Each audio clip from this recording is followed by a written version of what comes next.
live. So I'll just close this. Yeah, welcome guys, welcome. We have got, welcome Teneile. We have got the magnificent Teneile Napoli. Oh my God, you know when you say it wrong in your head and then, excuse me. Teneile Napoli. Single person in my life that has met me for the first time has called me Napoli, so don't worry about it. Thanks so much. Welcome Teneile. Teneile is a co-author of our magnificent book, Empowered Women Empowering the World, and she has got one hell of a story. So welcome Teneile. Welcome. Come on in, say hi to everybody. Hey guys. Yeah. Thanks so much. Super nervous, so sorry if I'm stumbling through my words. What a build up. You're in a safe space here, my dear. You're in a safe space. So Teneile is regarded on many platforms, get this, as one of Australia's best tattoo artists. Like, that is something else. The tattoo industry has absolutely exploded over the last few years, and Teneile has been at the forefront of it, particularly for empowering women. She has starred in the Bondi Ink series, which was aired on Netflix, series 1 and 2. How phenomenal is that? Who do I know that's been on a television program? Like, absolutely amazing. And her studio, the Garageinktattos, is recognised all over the world for its world-class artistry, and with a social media following up for over 1 million people. Like, that is truly, truly phenomenal. Her work is incredible, and what she offers her clients is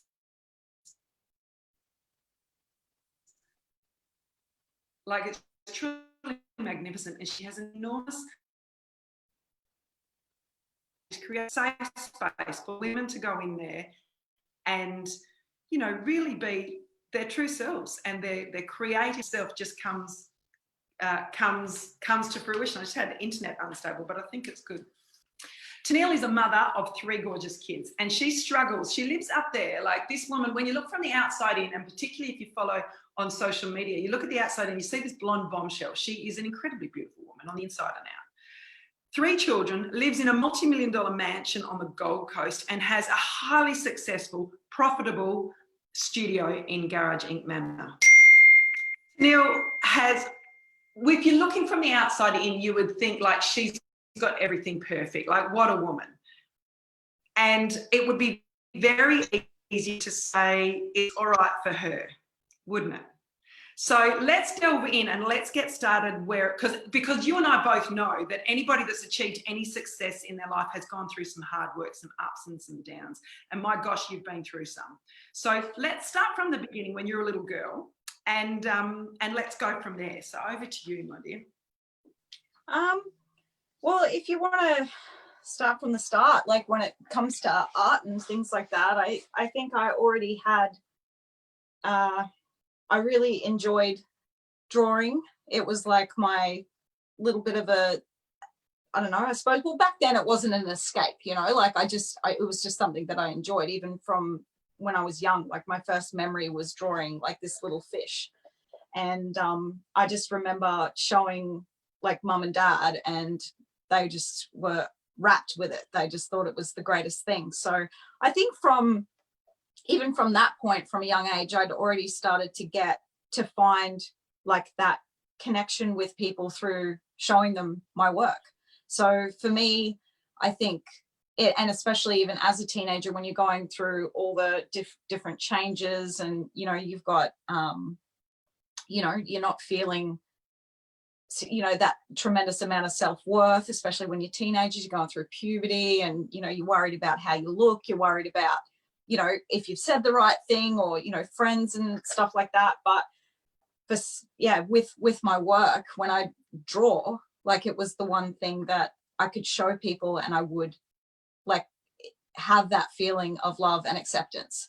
Like, people would look at it and be like, oh my God, that's so amazing. So I think for me, because I had always had a very strong opinion on how people felt about me, you know, so I think there's a massive broad spectrum of that, but it's like rawly through my work, I felt that acceptance and love at a young age, and I continued to develop that. So it was like the more and more that I drew, the more and more that I practiced, the better my work got, the more praise I received. So I think that would be probably the whole, wow, I'm like psychoanalyzing myself right now as we speak. I haven't even spoken about that shit before, but I'm like, I feel like that's actually probably what I did.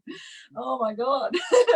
Your work is truly phenomenal, and that's why you've made such an impact on a global scale, Nike. It's not just little drawings of little fish now, is it? It's absolutely amazing. It's global.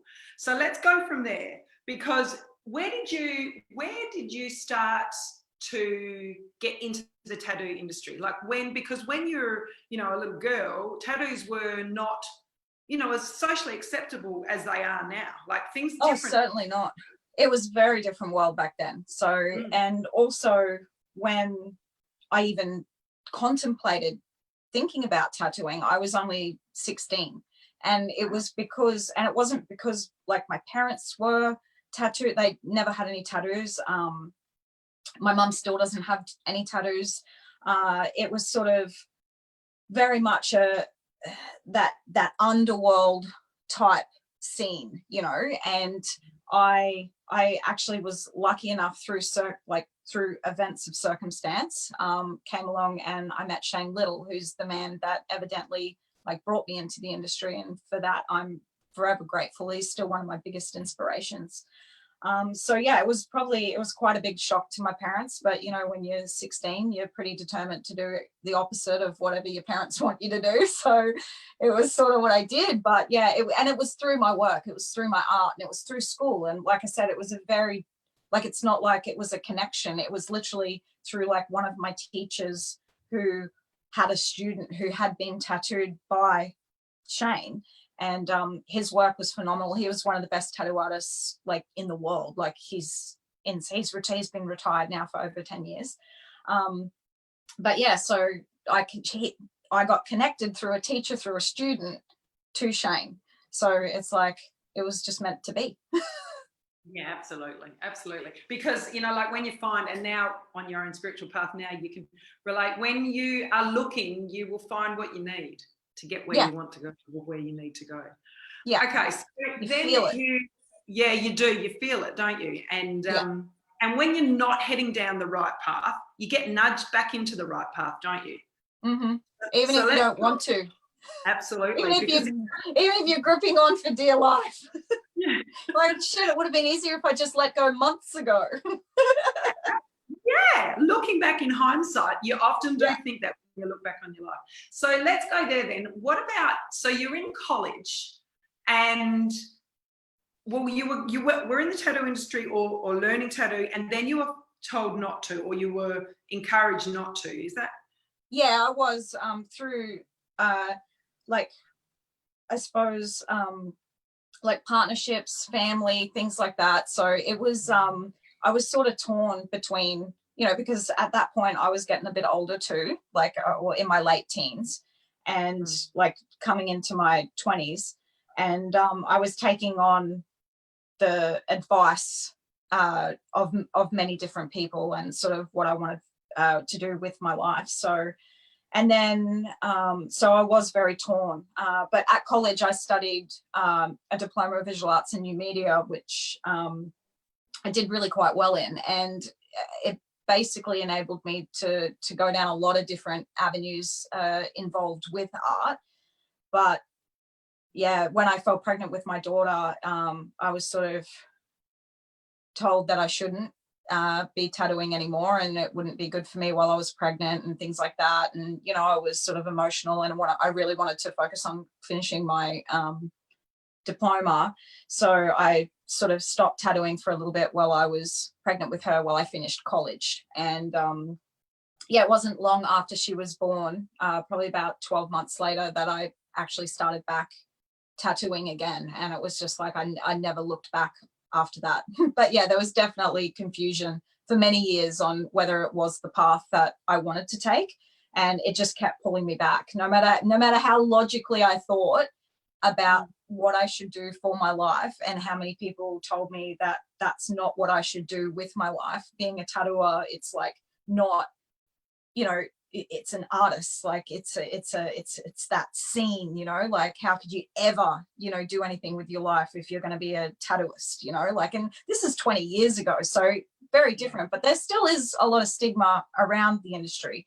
So it was one of those things that I'm really glad that I stuck with my instinct to continue to tattoo and utilize the amazing opportunities that I was given by people around me within my industry, and just, yeah, and my clients and that support. So yeah.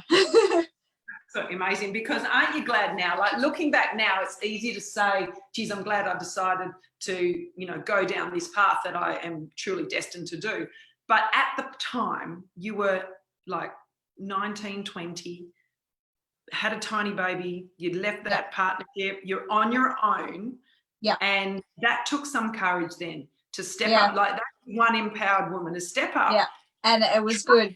I remember, even because my cousin that I moved in with, I was literally an apprentice. So I was earning no money at all. I was driving around in my dirty old VN that used to break down on the hill every afternoon on my way back from work. And I was living with my cousin and I was like on a futon, and my daughter was in like a porta cot. You know, I think I was on like a maybe a single mum new start allowance of like $250 a week, and I still made shit work, and I still felt like I needed to like pursue my passion for tattooing and my clients and things like that. So definitely different circumstance, but I like to now because you've got a little one now who's what, 10 months old? Yeah. Oh no, she just turned a year. She just turned a year old. She's a little champion, and she's a little, oh man, she's charismatic. She's cheeky. Nothing wrong with a bit of cheek. You need a bit of cheek to get anywhere in life these days. Yeah, that's it. So this perfect life that you have now, because you really do, like, and you deserve it because you really do. It started, you know, on your cousin's futon couch. Like, how amazing. And then, so you were good at this, you were passionate about it, and you've got a good work ethic. Like, nobody gets anywhere without some sort of work ethic. Sometimes too good. Sometimes too good. Some would say. I've driven myself into a couple of breakdowns, you know, because I've just pushed it too hard, trying to balance everything, like emotions, work, clients, the pressure that you put on yourself, taking on everyone's emotion, you know, because that's the thing too, like with tattooing, what a lot of people probably don't take into consideration is when you do truly care about your clients, like you're which I do, and the girls do, you know, you're taking on like that energy that you spend every day with someone, you know, like, you know, and tattoos mean so much to people. So like you're trying to like bust out like this world-class tattoo every day, then you're trying to like appease, you know, your client mentally, like to try and help them feel better, you know, and help them to be the best versions that they can be when they're searching for advice. Some clients just come and they just want to chill and things like that. And I love both elements of that, you know, when you can come chill with your client, or, you know, they really want to open up to you and really give you everything, you know. And it's but yeah, it's hard work. And then on top of that, business, working, managing artists, managing staff, you know, like, and then you've got all that, and then you've got to come home and be like the best mum you can be, the best partner you can be, like chuck in the early parts of my life, like it's just, yeah, I've definitely run myself ragged. Yep. And you've hit a wall in some spots. And what have you used now to stop you from doing that again? What are the things that how do you stop yourself from hitting that? Because you've hit the wall a couple of times, overdoing things, giving everything to everybody else and not to you. What are the things that you do now? Well, it's a mental practice every day. It's not like you can, it's like, bam, I'm like fixed, you know. So it's a constant thing where I have to be mindful of that, and like my time and where I'm willing to place it, and really enjoying, probably for me, like I'm enjoying the little things. Yeah. Like the really little things. And I'm feeling accomplished in that. Like I'm feeling accomplished in giving my daughter a bath. Yeah. You know, having, you know, when we're finished and we chill out as a family, like while she's running around and like playing and having fun, instead of, you know, 5 years ago or even a few years ago, 10 years ago, it'd be like, oh my God, I've got all these emails to get back to, you know, like I've just got to get like this done. I've got to organize this, or, you know, I've got this guest artist coming, you know, like we've got to make sure that we've got everything ready for them, you know. And it's like everything was just so rushed that I was just not being in the moment. And it's the same, even just not even just with the kids, like with work as well, you know, like because I'd be at work and I'd be like, all right, cool, like I've got to get home and I've got to do this and I've got to think about all these things. So it's more so just like living and feeling completely fulfilled in each moment with not waiting for the next one to come. And I find that living in that presence makes everything so much easier to cope with. So when you're so it's basically taking one thing on at a time without clouding my head with what I've got to get done next week, or, you know, what I should have done yesterday, or, you know, what I've got coming up in the next hour, you know. So it's trying my best. And mind you, I'm not fucking perfect. I'm far from that. It's something that I'm trying my hardest to like put into place. And if I do find myself stressing, I reel it back in. And I'm like, no, just breathe. Like, it's like, I did it this morning. I did it this morning, you know, when my partner, because we're just about to open a new space. So we're really excited for that. So we had a few things, but this morning we had time to go for a bike ride. So we just wanted to go for this beautiful bike ride, take Stevie.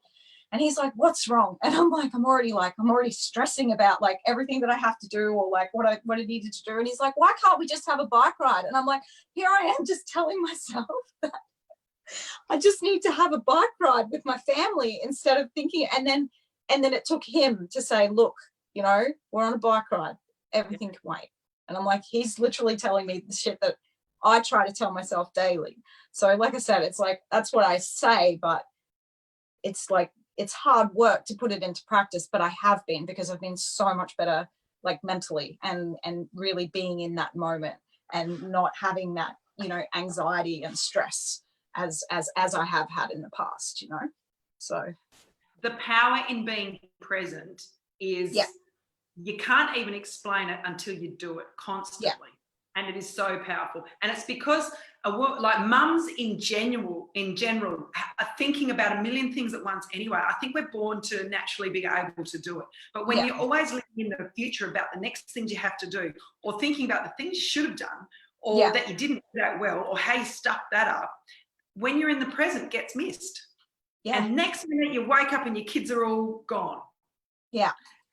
I love the way you wrote it. You finished off the end of the book, your chapter, with take the time to let those goodnight kisses linger as long as they need to. You know, don't be in a hurry thinking about the load of washing you need to do, or the next meetings you've got that next morning, or you need to get to bed because you need to be on your A game, because it is so important. Our joy and our love and it's gratitude, isn't it? It's living in gratitude for the small things in life. That just makes me cry, like, because it's so true. Like, you know, we're so busy rushing around trying to get shit done, and it's like our kids and our family and our friends, it's like, that's the thing that's the most important.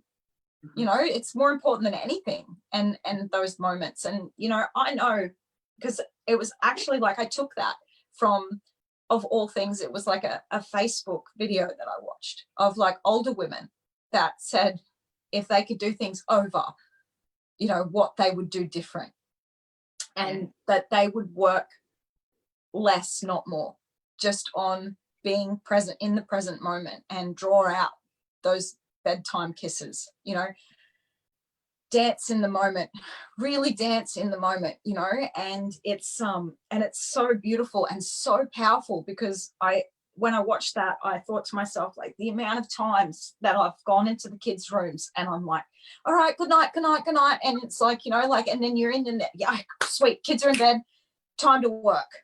You know, like, how many times have I done that in my children's life? It's insane, you know. And it's like, now I'm like in there, shit.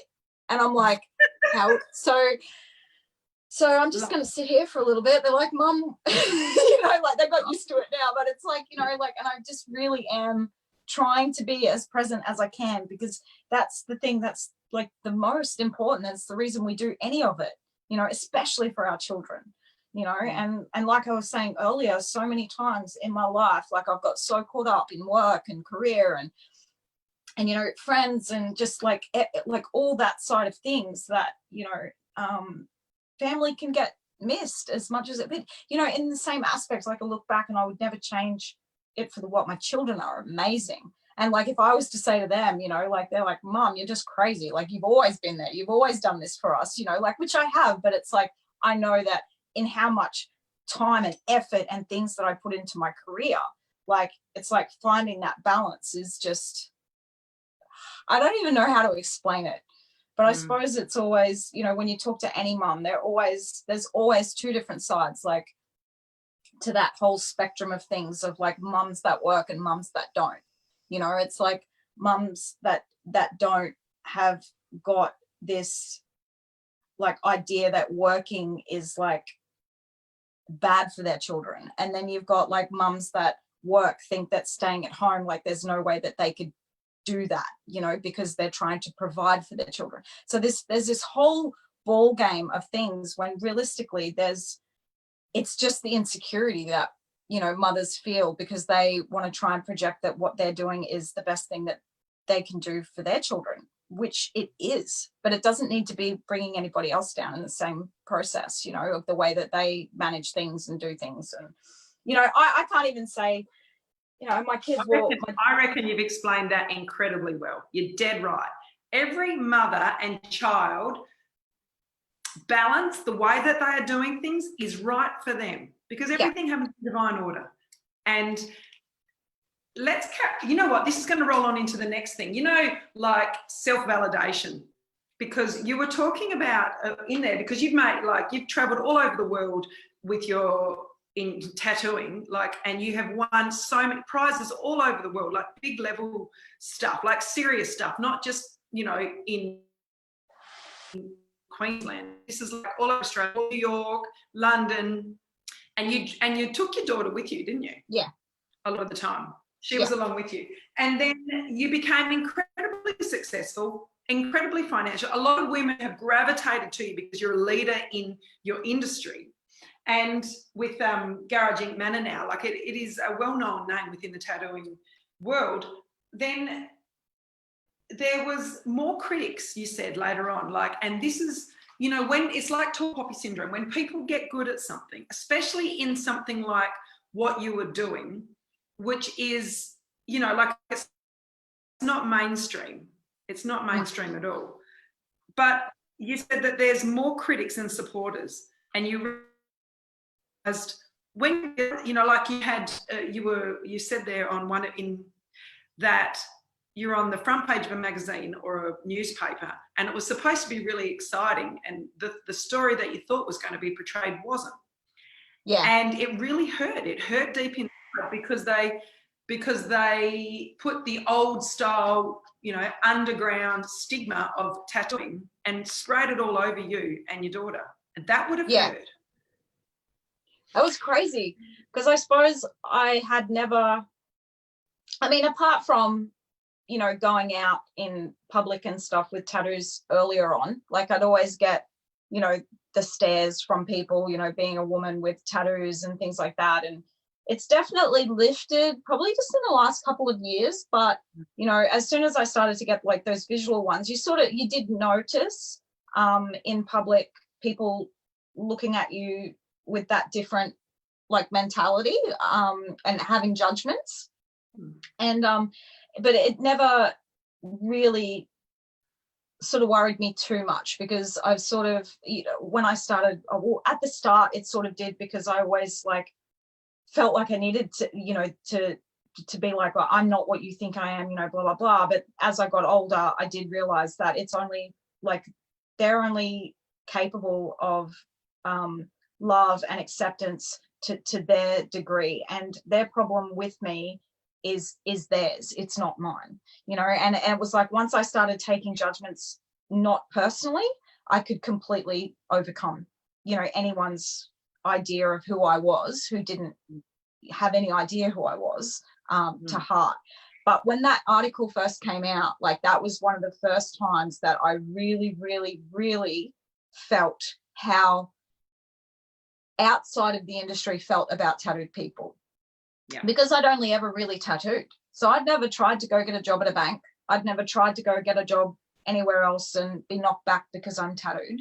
I've been a tattooer since I was a kid, you know, so to be put in mainstream media like that, and then seeing how those people that when you're in public are looking at you, it really rocked me. Like I was like, they were literally saying the most horrible things that you could say to someone. It was like literally I should die. Literally, you know, a mum from Logan with tattoos, what a whore. You know, I was getting like, it was crazy. Like the worst names that you could imagine they were calling me, and they had no idea who I was. And it was just this beautiful photo of me and my daughter celebrating the weekend, because I was down there to promote the convention that they were having down there, you know, and it was like all super exciting. I'm like, you know, yeah, I'm in the paper, you know. It was like next minute, because that was when it, like the Courier Mail pretty much, I think, started first going online, so people could like comment on the actual article. So that's sort of what it was. And yeah, it did. But I mean, now I look back and, you know, that really like devastated me. Like it was to the point where for a couple of weeks or even longer, I felt uncomfortable going outside, because I thought these people that commented were like people in public, like people just out and about looking at me like that's how they feel about me, you know. So it did take quite a bit of work on my self-confidence, and, you know, sort of really like trying not to take that side of things on board, and knowing my own truth. And that's the fact that I am a good mom. I'm not all those things that they said. You know, I work really hard. I'm passionate about people, about like, because I mean, I love art, don't get me wrong.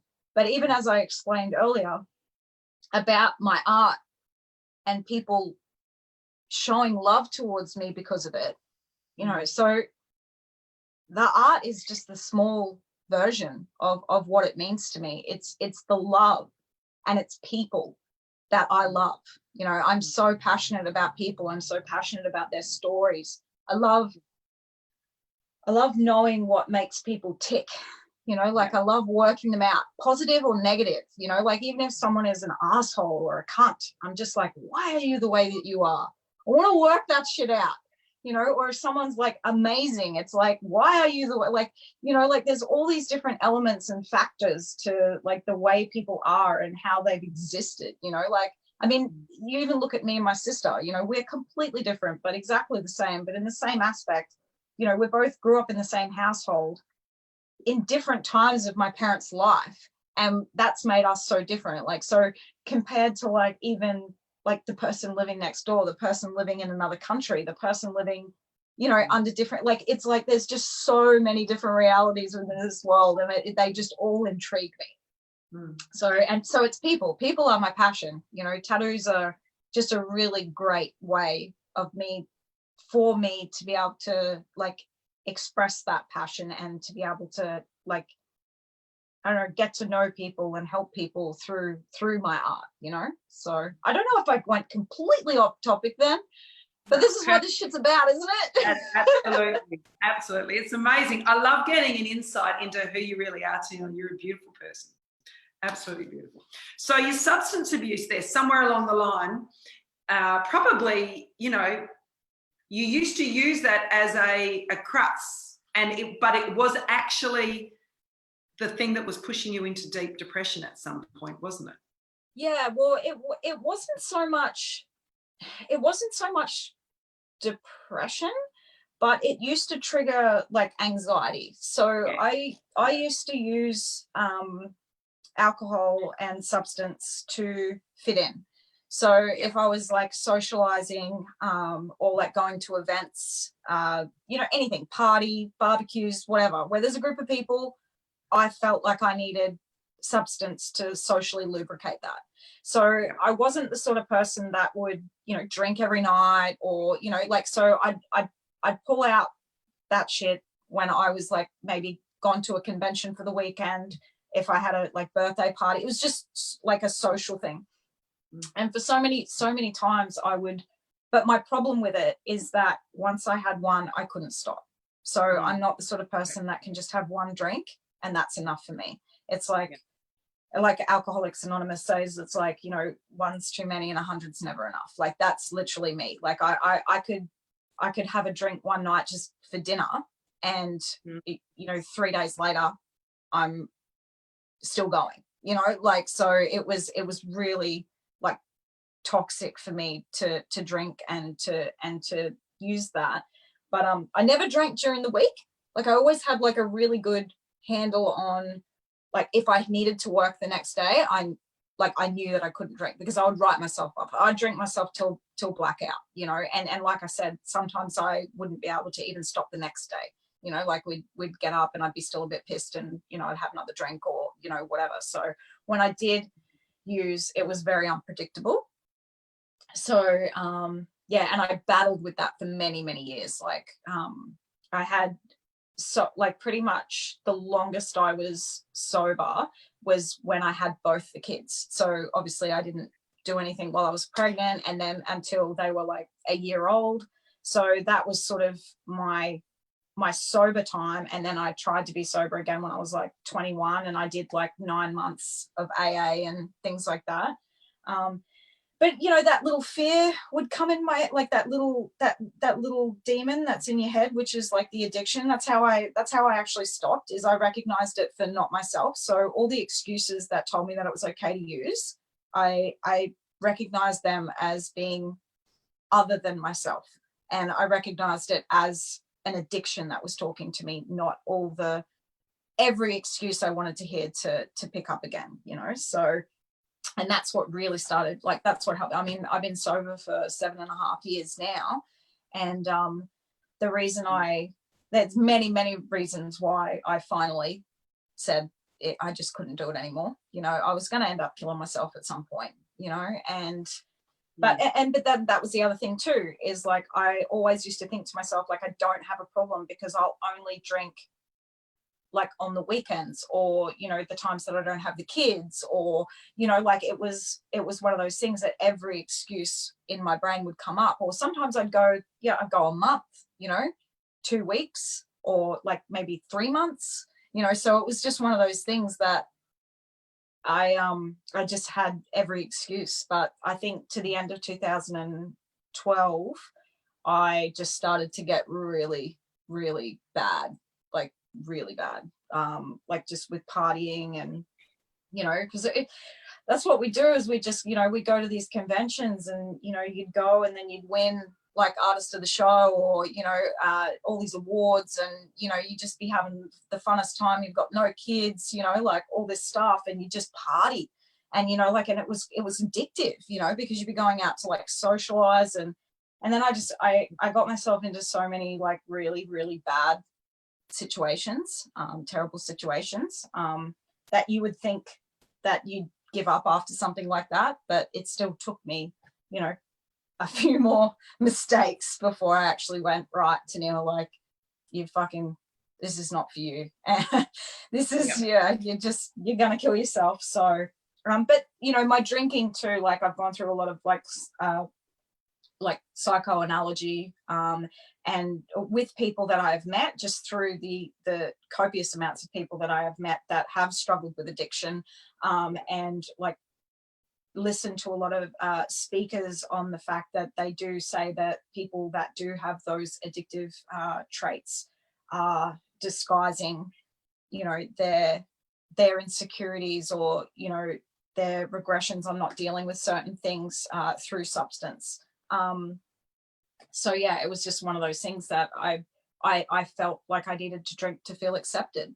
You know, I'm a funny motherfucker when I drink. Oh, trust me, I'm fun. I'm a lot of fun, you know.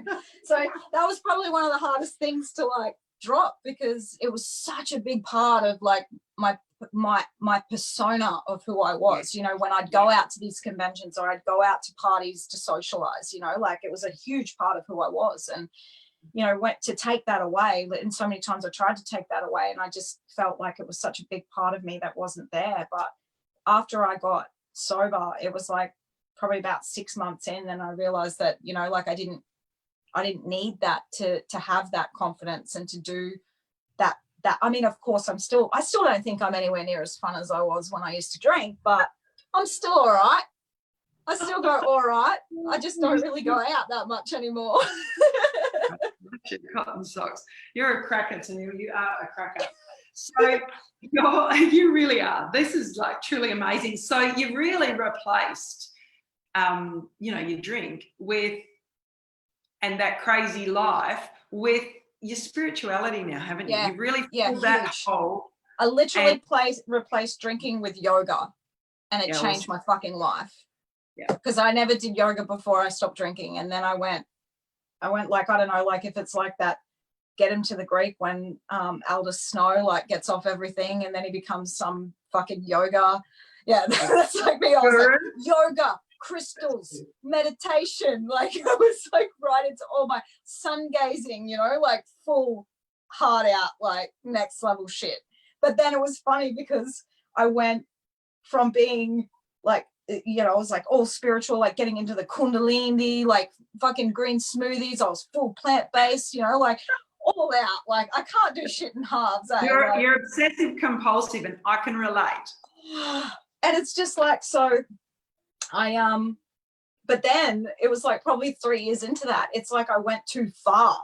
Like, and mind you, like spirituality wise, I have been in states of euphoria of like oneness and enlightenment that I could never have felt on any sort of substance other than like meditation and really feeling connected to like the whole fucking universe. Like, and I've done that naturally through meditation and, you know, being in the present, you know. So it's like, it's not like something I can just snap into if anyone's been there, you know, and that those moments are just ridiculously amazing. But yeah, it's crazy because like I said, I don't do things in halves. And then I went so far down the spiritual hole that I went too far down the spiritual hole. In about 3 years, I had an existential crisis where I was just like, and, you know, it was just like obviously a buildup of like just everything, like that spiritual side of things, but still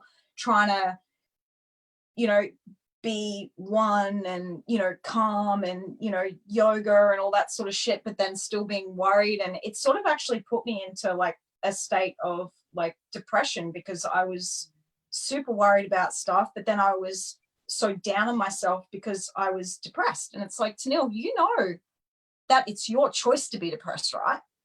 But I can't help it, you know. So I was at this like in this like spiral with myself over like trying to overcome this severe like existential like depression that I had, that I just feel like I couldn't pull myself out of. And, you know, and the worst thing is my life at that point was fucking amazing. Like amazing team of girls, amazing kids, amazing partner, amazing life. Like we just finished doing the filming for Bondi. Like it was just like this amazing time in my life. And it was just like, it just all came crashing down. And I don't know, it's like that happy part like got taken because I was like almost too far in trying to control like manifestation. And you know, like I don't know if you have you ever listened to like Abraham Hicks? Yep. Or like and Esther Hicks. So like I sort of started listening to a lot of that side of things, and I got really deep down that because like when I listen to that stuff, like I can just laugh and it just makes me feel insane and amazing. But I think I was listening to a lot of like, oh God, he's like one of my favorite for Alan Watts. So I think it was like a mixture of Alan Watts plus I was like listening to like all these like old like renditions or interpretation of like tapes from back in the 70s that were like all this other stuff, and it just actually mentally became too much for me. So what I'm trying to say is there's like I've found a balance between both, you know, and it's like, you know, you can be really spiritual and like that's fucking cool, but for me it was just like when I went too far it was too much, you know. So now it's like I've got that balance. I don't have to put my crystals out every time there's a full moon anymore, you know, like it's like, you know, and I'm not like hard out yoga every single day, you know, like I'm like, I get around to it, and I'm just more like taking that pressure off myself to try and fill. It's always trying to fill like a void of, you know, but it's like the void's not there because I'm so happy in the present, you know, and I understand all that stuff, but it's, And yeah, it's you just know that easier you're to manage when you're not putting so much pressure on yourself, you know? when you come to a point when you know that you're enough, Yeah. the way that you are, doing Yeah. whatever it is you're doing at Yeah. that point in time, Yeah. it's a good place to be. And it Yeah. takes a bit of work to get there, doesn't it? Oh, shit, yeah, that's constant. It's and constant. that's constant. So life is a journey. That's one of the other things I've got here. So to be present with your children, I've got all these notes, but you've covered everything. You are like, you've just got so much to give, and you've got so much life experience. It's amazing. So many women out there chasing down something that they need, and when it really comes down to it, you can chase, you know, like you can use substance, you can use alcohol, you can use spirituality, you can use marathon running, you can use yoga, you can use whatever it is. But when it really comes down to it, when you work out that you're enough in what you're doing, it really is an empowered state, isn't it? Yeah. You just gave me goosebumps. It is, it's true. But it's like, it is, it's constant. Like I was saying to one of my girls the other day, just about that like fear monster, you know, like that thought process. And Gabby Bernstein has helped me so much. Like I did her workshop in Sydney back in March. It was like just before lockdown. It was like just before like everything sort of started to happen. And I'm so fucking glad that I did, because even through lockdown, because like they shut down the business, you know, like so we only just started back work this week. Yeah. So we've had all that stuff happening, and you know, so everything was sort of changed. And but yeah, one of the things she said is like just switching that it was like I almost just didn't want to let whatever the fuck was happening, like even in the world, in that present moment, like fuck with my chi, man. Like so it was like anytime anything came in, like I would just think about, just look at the next best feeling thought.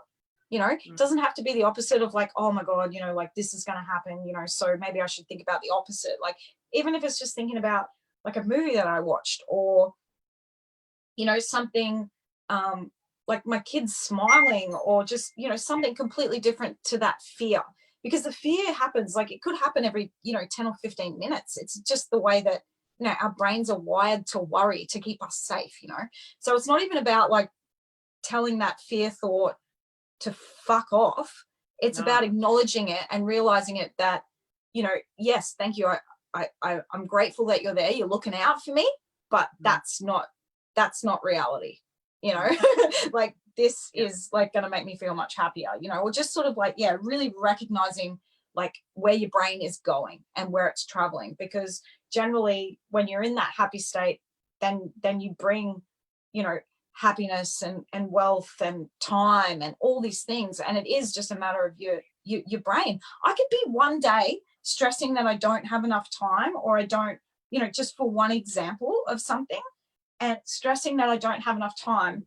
And like if I went my whole day like that, I would literally be stressed the entire day. But it's like, you know, I just thought to myself, I'm like, wait a minute, let me just think about this.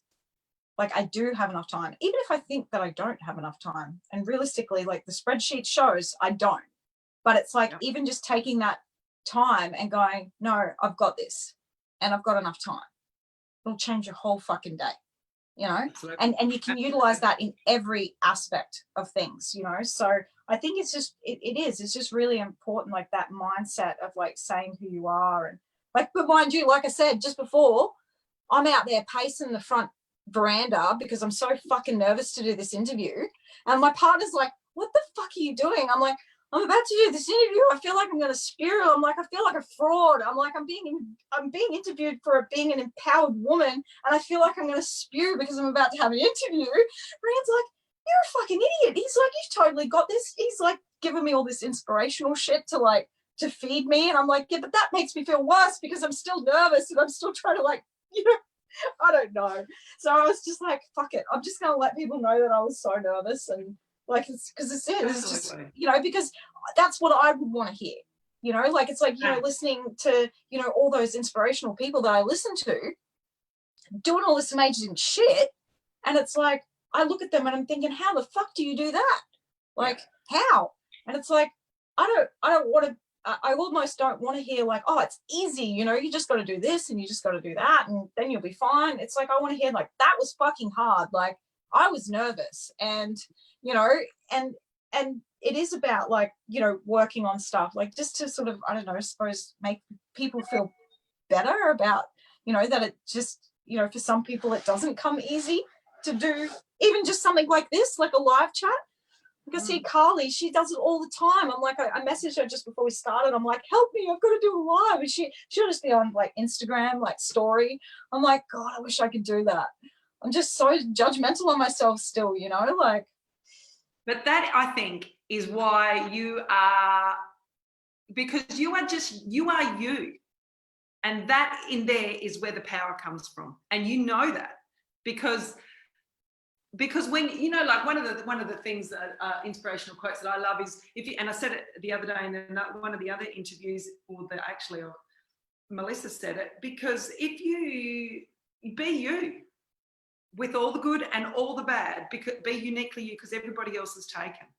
Yeah. And for you, in your magnificent lifestyle that you've got, and you truly own it and you truly earned it, to know the struggles, I love that. I love authenticity. I don't like the BS. I don't like the bullshit. Yeah, I was born and I had a silver spoon in my mouth and now I'm so successful, because that's not how it is. No. That's not how it is. And just then, because when you arrive, you reach this amazing place in your life. It doesn't mean to say you're going to stay there. Everything that is worth doing needs constant work, because life is a journey. That's one of the last things I've got written here. Life is a journey. Yeah. And the day that you think that you've arrived is the beginning of your demise. Isn't it? That's it. It is all about the journey. I'm reading the Tao Te Ching at the moment. I've read it probably about 50 times in the last couple of months, and that is like, that's the name of it in Chinese. It's the journey, you know, like, and it's just about just being accepting of, you know, those failures. I've had way more failures than I've had successes, way more, you know, like, and it's like the amount of times I feel like I've had my heart ripped out of my chest and I've wanted to just put my hands up with it all, sell the business, get rid of it. Not even sell it, just walk away because I can't do it anymore. You know, the amount of times I've just like cried myself to sleep over the fact that I feel like I'm, you know, failing in every aspect of my life. And I, you know, because I just want to try and be good for everyone and be there, and that it just, you know, becomes fucking way too much, you know, like, but the amount of times, like, do you ever look on your, like, in your Facebook memories? I get a kick out of it, right? So I get a kick out of that shit. I read my Facebook memory statuses of the fuckhead that was Teneile Napoli like 10 years ago, you know, and the Facebook statuses that I used to put up. And it's like, I read one like the other day that came up and it was like, oh my God, my heart is so broken. I just don't think I can do it anymore. And I hate myself and I just don't want to be me anymore. And I was like, Jesus, you're a fucking crybaby. I'm like, fucking what a cry for attention that is. And I'm like, but in that moment, I remember how fucking desperate I felt, because I really felt like I was just worthless. And I wanted to give up. And I look back on that Teneile and I think to myself, fuck. And that moment, that disappointment that I experienced was the best thing that ever fucking happened to me. You know, and it's like, and that happens so many times, not even just in business, in friendship, in anything. Like, it's like, you know, being knocked back. Like when I purchased the manor, I looked for 3 years for a place. I got knocked back from every single bank, single bank. Nobody wanted to give me a loan because I was a tattooist. Or and like there was so much discrimination around like my business and the fact that it wasn't viable. I had to work so hard to work up for the deposit for my dream, for what I wanted, and not even just being knocked back from the banks. Like, it was also like the houses. Like, I had this amazing house that I like fucking had my heart set on, and I was like working it like 12 months towards this place, and literally 2 weeks before I was able to get finance for it, they sold it. So I had literally done all that, like I had like contacted like everything, because like most of our clients are interstate. We get clients from overseas, so this place was just perfect, like the way that I'd done everything. And I remember when I got that message, and I thought to myself, what the fuck, like what am I going to do now? Even though I'd looked at every single place that was viable for what I wanted to do, Gold Coast, Mount Tambourine, fuck, I looked at some in Sunshine Coast, like I looked at every viable place because it was a specific place that we needed. And then yeah, there was just nothing that compared to this place, you know. And then yeah, sure as shit, I went for a trip to LA and to get my breath with one of my best friends, Cleo, and she always helps me get some perspective. And she's like, well, what else have you got there? Oh, I don't want any of the other ones. She's like, well, what else have you got? And then I started doing the stats on a couple of the other properties, you know, and then I realized that the one that we have now was actually the perfect one. And it brought us closer to the Gold Coast. It brought us closer to now the newest adventure, because we're in the process of moving for a bit of a sea change. So we haven't sort of announced anything yet, but it's very, very exciting. You know, brought me down the Gold Coast. The kids got into the schools they needed. My daughter has the most beautiful friends in the school that she's at, and she's an amazing kid. You know, same with my son, you know, like the girls are like, it's just, the other property was at Tambourine. It would have been very different, you know, and it's like everything that setback. And that's just one example, like I said, of very, very many, but it's like shit just doesn't happen easy. And I think, you know, because I've had so much disappointment in my life, I've learnt to only recently, like I'm talking like fucking 12 months tops, 2 years maybe, started to put it into practice. But it's like, yeah, just really feeling like that flow of, you know, everything really truly does happen for a reason, and it is a part of the journey. Some people are in our lives for a long time. Some people are in our lives for a short time, but it's about letting go of the process and just feeling joy in that moment of experiencing your life. You know, like even at the moment with the new place, you know, I'm so excited to like start everything and like get everything moving, and like it's and all the new things that are happening, but I don't need it to be now. Like I'm enjoying the process, you know what I mean? Like I'm not reaching so hard for that goal that I'm missing what's happening right now. Absolutely. Which is what I have done in the past with things, because I get so caught up on the goal, you know, that you forget to live in the moment. And trust me, goals are still happening for me. You know, like it's, but it a lot easier, a lot more fluid, and a lot more fun and joy, you know, without stressing and, you know, just, yeah, it's like always just ahead, you know, it's like, no, like you can look, but it's like, but we're here, we're chilling, you know? Yeah. It'll all get done in the time that it needs to, you know? So it's the happiness model. The if and then. When I have this, then I'll be happy. And then you flip that. You have your goals, your dreams, but you be happy now. Be happy on the journey and being present. Exactly.